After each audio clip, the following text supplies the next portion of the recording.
Some of us are more Trayvon Martin than others. How much is a human life worth?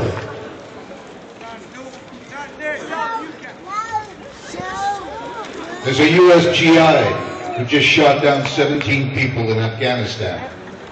Most of them children, some of them stabbed to death. And the U.S. government is offering their families compensation of $50,000. That's about a year's base pay for a Richmond police officer.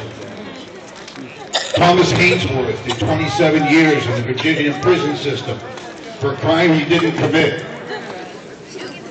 The legislator gave him compensation. It works out to $4.56 an hour for the 27 years that he spent in prison. How much is a life worth? When something like this happens, a 17-year-old youth murdered for no other reason than the color of his skin, all of us have to feel outraged. Some of us it comes natural, and some of us have to overcome years of training and education and brainwashing. But in the end, all of us have to be as angry. This doesn't just happen in Stamford, I know you know that. But here in Richmond, from the year 2001 to 2008, 27 people were shot by the Richmond Police Department and by one off-duty sheriff deputy. All but 3 were black men. 11 died, 9 of them black men. Most of them under very suspicious circumstances. So much so that 3 officers actually were indicted and went to trial. One of them served a very short prison sentence. How much is a life worth?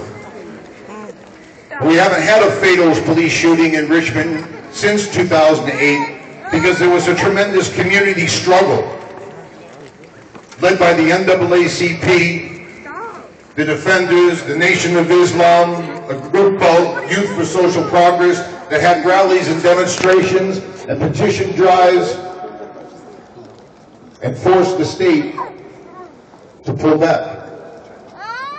The reason I was asked to speak tonight was because the Defenders had a rally at an African burial ground down in Sharper Bottom on Thursday night.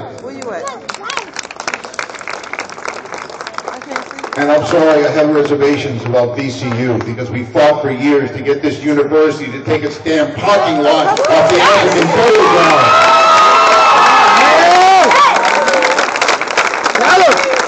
And even after the deal went through, they refused to close down the parking lot until 8 of us went down and shut it down.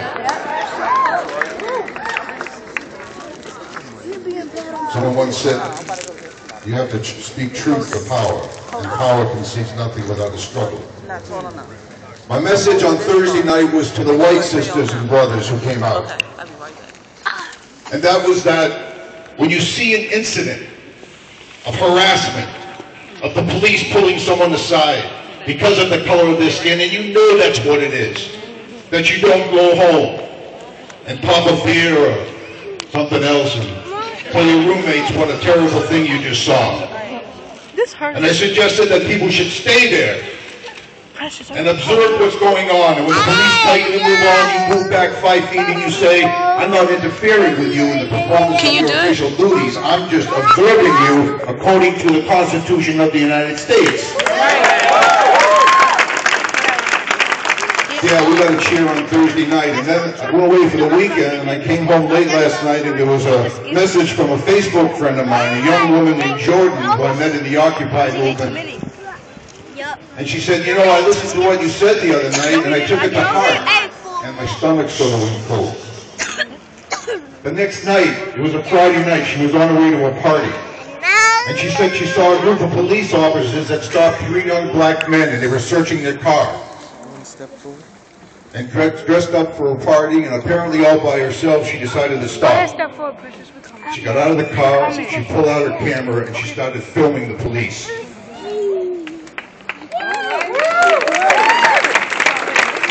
I thought the next line was going to be that she was suing me for bad advice.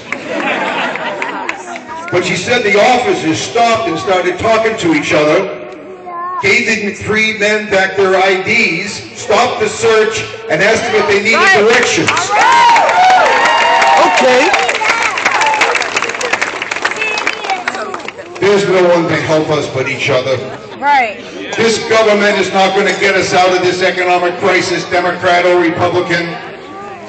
With very few exceptions, the churches are absent without leave in our struggles, and the police are not our friend.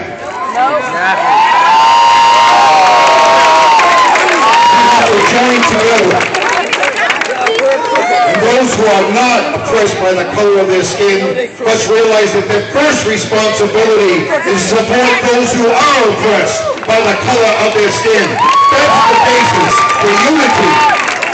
You don't fight racism by talking about it in a classroom. You fight racism by standing up to the police together side by side.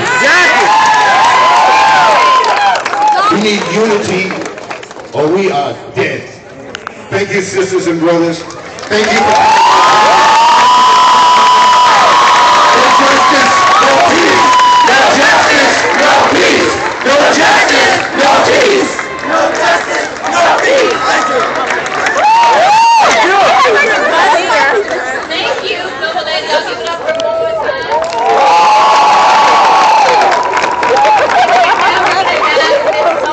You sent some from Occupy the Hood. I'm stuck in a Hey, BCU, what's up? Hey. And I got something to say. Alright? When I say occupy your hood, I mean occupy your hood. That means go out and reach out to your sisters and brothers in the hood. If they need a babysitter, volunteer your services so their mothers can go and find a job and work. Occupy your hood. It goes a long way. We do a lot. We are a family. One family. I've been seeing some things on Facebook that really upset me. I saw 2 flyers that had Trayvon Morton's face on it. Hoodies and heels was one of them. And I can't even remember the next one because I was about to throw my phone across the room. But if there's anybody in the city of Richmond that is capitalizing off of the death of our young brother Trayvon, boycott their club. Right. If anybody is in that line at that club, say something to them. You should be ashamed of yourself. How you gonna capitalize off of somebody else's pain? That's not what we do. That's not what family does. There's a lot of things going on here. There's a lot of injustices going on here. The brother Phil, I love this man right here because he keeps it real. Keeps it 100. Police the police. I can't say it no better than that. Police the police. But just don't police the police. Police your own brothers and sisters. Because the police ain't the only ones out here killing us. We killing us. Right. We pulling our weight. We need to check ourselves. All of this, no snitch policy, open up your mouth and say something. You want somebody to say something if your daughter get killed or your mother get shot or your brother get shot, right? Right? Alright then. So when you see somebody that's not necessarily in your bloodline get shot, speak up and say something. That's how you start. This is how we get justice. We have to check ourselves. We need to stop pointing a finger at everybody else. Check yourself. That's where we at. We got a lot of things going on with Occupy the Hood. Y'all can find me at SoniaHouston09@gmail.com. There's a lot of things that we're doing in the community. We need people that want to get involved. I don't want y'all to just come out here for the rally and as soon as the case is over or George Zimmerman goes to jail or whatever happens to the brothers, just back to business as normal. No. Right now, enough is enough. Enough is enough.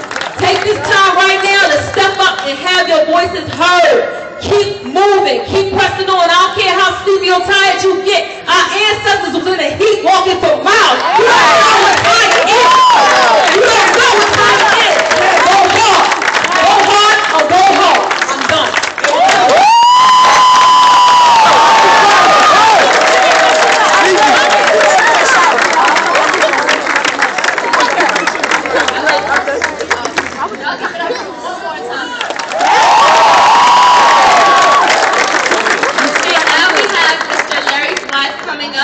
senior citizen who actually was a part of the civil rights movement. Y'all give it up. Okay. Thank you. First, let me say good evening. And this is a serious, formal gathering. So let's stop the chatter. Not for me and the sake of ego, but for the respect due to Trayvon. That's right. Yes, I lived through the civil rights era, as many people here did. But I grew up in rural North Carolina watching Ku Klux Klan march through my town, hold rallies in woods, and I could see the glow of the flame from my house. With my mother putting food on the table, booked in the store by one of the men who wore a hood at night, that my aunt washed the drawers and shirts for, and also cooked food. We never brought up sharecroppers. By the time we got paid, we were in debt. I'm tired. I'm tired. Trayvon has happened too often in my life, and it led me to share this with you.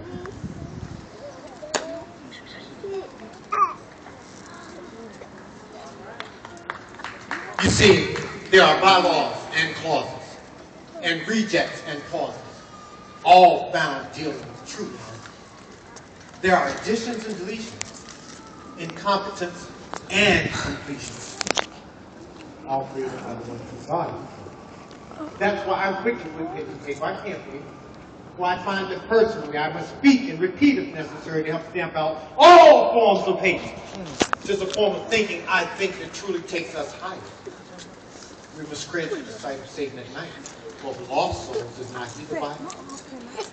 What is this that I do?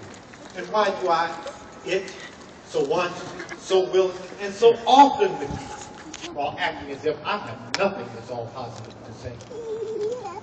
But surely, my friend, shall not the day come when all this ignorance and undue animosity we practice so frequently with each other will be so much fun? Maybe then we too will stay as God for something. Mankind to mankind. Brother to brother. Yes, and even lover to lover. But forever attuned. Amen. Amen.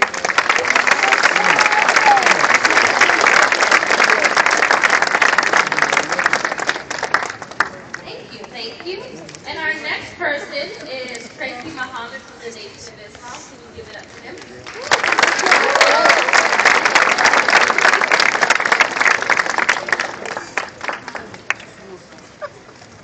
In the name of Allah, the Beneficent and Merciful, I bear witness to Moses of 4,000 years ago. I bear witness to Jesus 2,000 years ago. I bear witness to Prophet Muhammad, peace be upon him, 1,400 years ago. I greet you all, my beloved brothers and sisters, greeting words of peace and paradise. As a Muslim, we say in Arabic, Assalamu alaikum. Alaikum salam. On behalf of the Honorable Minister Louis Farrakhan and the Nation of Islam, as his local representative, I'm very honored to be with you tonight. And as I told the young sisters who pulled this demonstration together, we are here in support and in solidarity with you all for Trayvon Martin. As a minister, I said to myself after listening to most everyone who's spoken, almost everything that needs to be said has been said. I would like to ask you all to join in with me to say a prayer for Trayvon's family. Throughout all of this, we cannot forget Tracy Martin, Sabrina Fulton, Trayvon's brothers, sisters, his immediate and extended family. As a father of a 14-year-old son, I cannot even fathom the pain that they are in right now. And for those of you who are in your teens and your 20s, your parents would not be able to fathom it either if something were to happen to one of you all. Can we bow our heads for a moment of prayer? Bismillah ar-Rahman ar-Rahim. Alhamdulillah, Rabbil Alamin. In the name of Allah, the Beneficent, the Merciful, all praise belongs to Allah, Lord of Lords, the Beneficent, the Most Merciful, Master of this day of judgment in which we now live. To Thee alone do we serve, to Thee alone do we beseech for Thine help. Guide us upon the right path, the path of those upon whom Thou hast bestowed favors, not the path of those upon whom Thy wrath is brought down, nor of those who go astray. Ameen. Brothers and sisters, I'm encouraged tonight by what I see. I say to you all as the younger generation, the future leaders of America, the prevailing poison in the American bloodstream is racism. It's the dirty secret that America refuses to confront. You will hear those say that this was not about race. Yes, it was. We have to start being honest about the reality of the history of this nation. Though America has come a ways, we're not there yet.